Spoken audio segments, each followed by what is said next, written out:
So let's get started. The first DIY is the double Ratchet crop top. To make this crop top, I use these green shirts. First step, I'm cutting the main body of the crop top.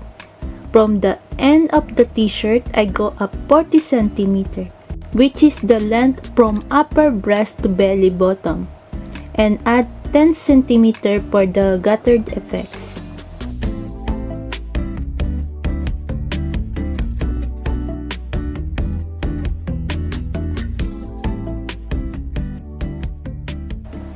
After cutting, turn it at the wrong side, hem the raw edges at the top by folding them twice, pin and sew it with stretch stitch.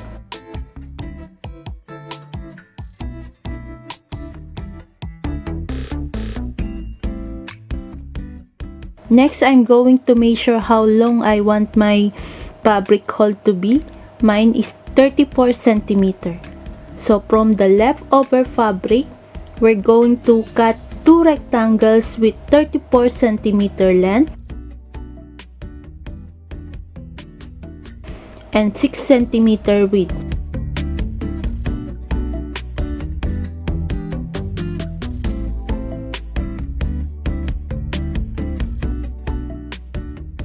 After cutting, make sure you zigzag stitch all the raw edges to make it more clean and to protect the garment.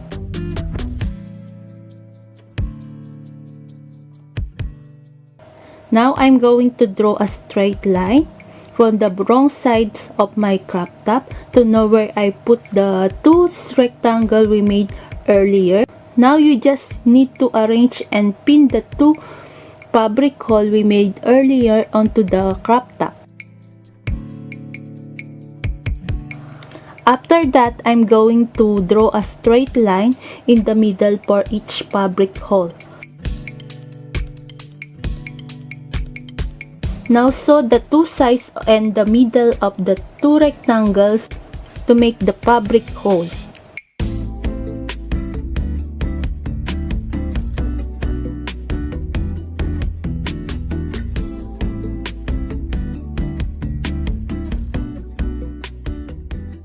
Moving for the ties of the crop top, from the leftover fabric, I cut 4 rectangles earlier with 3 cm width. Connect the 4 rectangles together to make a long ties.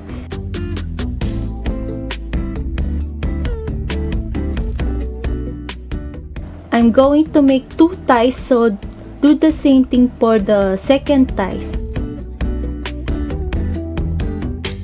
After that, hide the raw edges of the ties by folding the two sides inwards and folding it again just like this.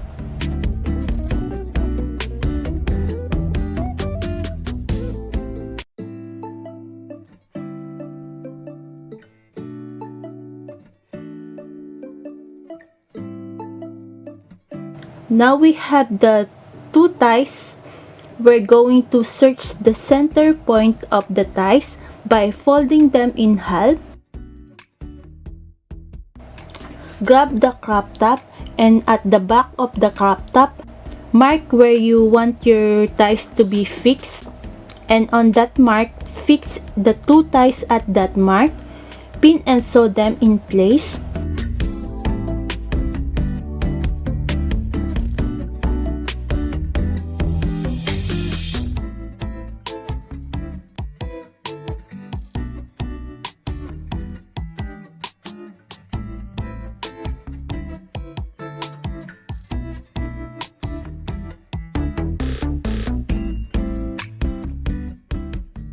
The last thing to do is to put the ties in the fabric hole. So grab the safety pin to attach it into the ties and go through the fabric hole. Do the same thing for the other ties.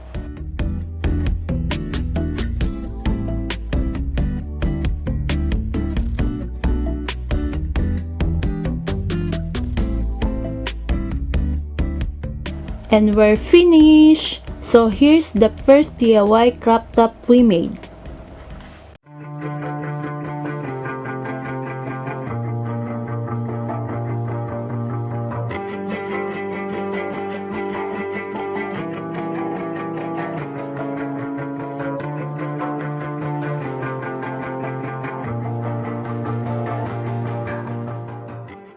The second DIY is the Grapple crop top. I use a shirt that is a little bit loosened to my body. From the shoulder of the t-shirt, I go down and mark 36 cm, which is the width from my shoulder to under my breast.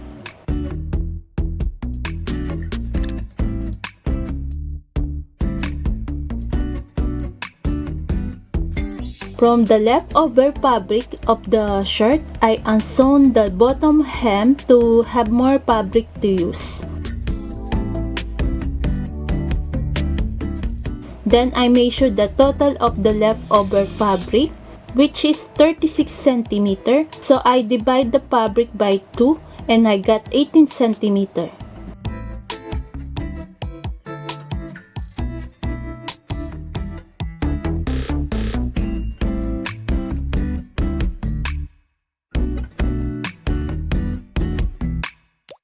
Now lie the first rectangle right side up and the second rectangle wrong side up.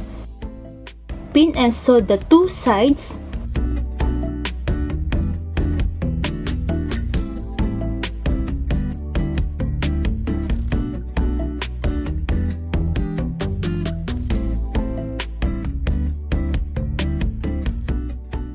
After that, we're going to hem the raw edges at the bottom by folding them twice, pin and sew them with stretch stitch.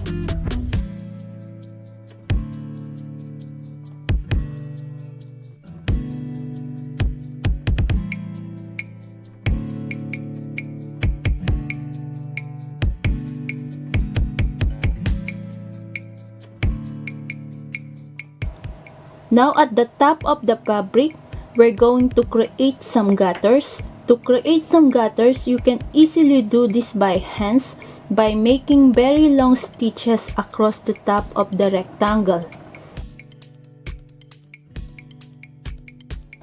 And then you just need to arrange and make sure to have the same size of the main body.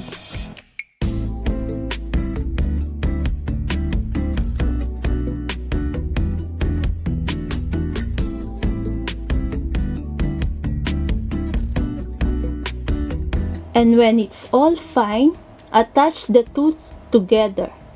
Pin and sew them together.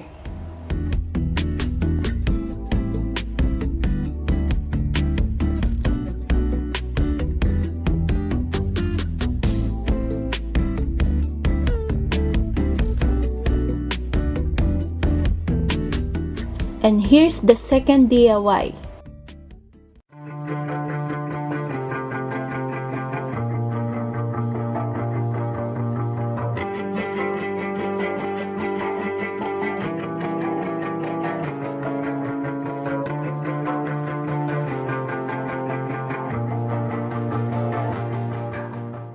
The third and last DIY is the tie shoulder top.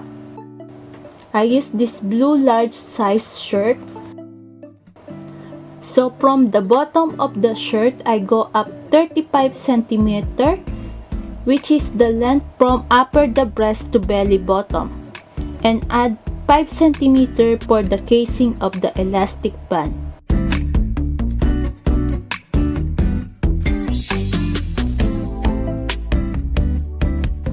After cutting, turn it at the wrong side and I'm going to make the casing of the elastic band across the top of the fabric by folding them twice, pin and sew it.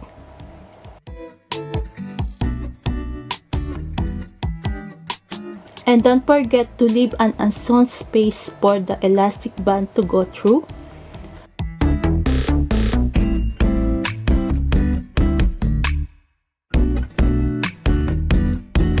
After that, we're going to cut a rectangle from the leftover fabric with 3 cm length. This will be a casing of the second elastic band.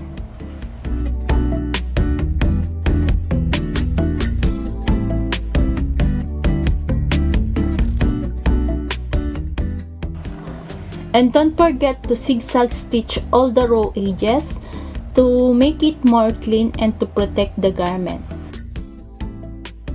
Now grab the main body, and draw a horizontal line at 4 cm from the bottom of the main body.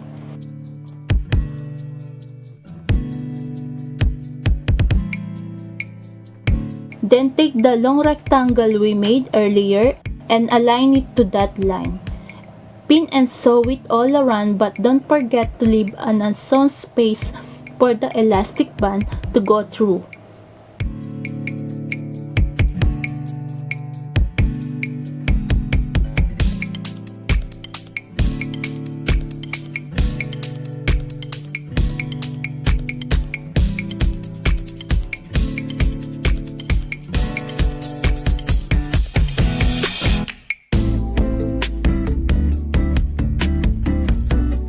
Now cut 2 elastic bands that will fit comfortably snug around your body.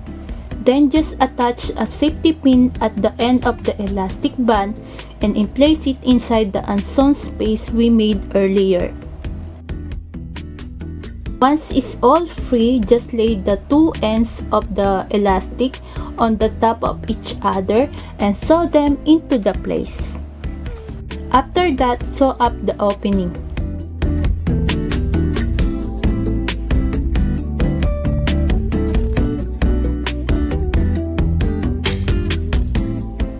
Do the same thing for the second elastic.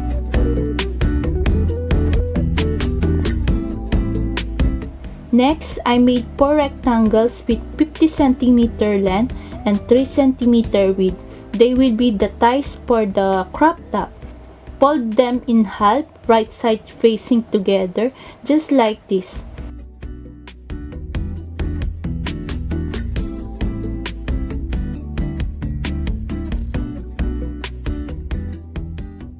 Now grab a stick to turn them right side out.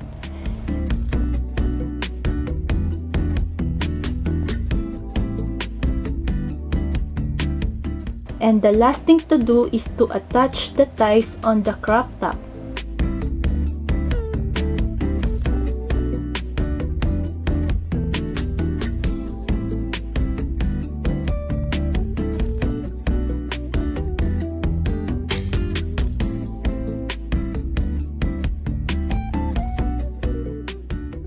Cut the excess fabric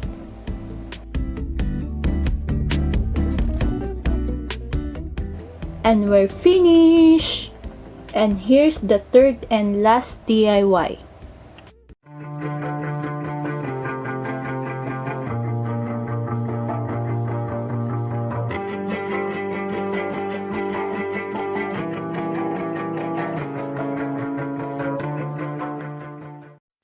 I never